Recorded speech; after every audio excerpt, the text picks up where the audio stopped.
How does tax work on founder shares? Explained. A lot of people have questions when they start up a company. How am I going to be taxed on the issuance of shares to me in that company? And the answer is very simple.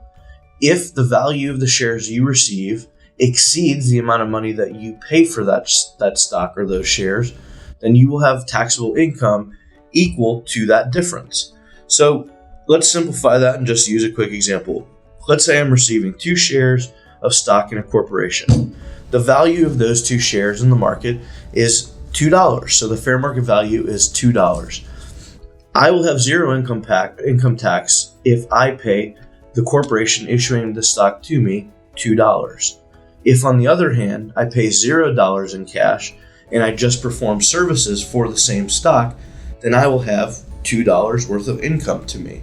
So a lot of founders get this wrong in that they say, well, I'm not going to put any cash into the company because it's all sweat equity, or I'm performing services for the company, therefore I'm not going to put any cash. The problem from the IRS's viewpoint is that the value of those services has no cash basis. So if you don't have any basis in your stock, you have income by getting that stock.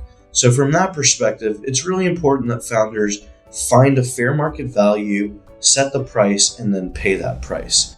Now, we cover in other episodes how to set fair market value and how to arrive at that determination, which we don't cover here. But the key point to take away is no cash means probably taxable income.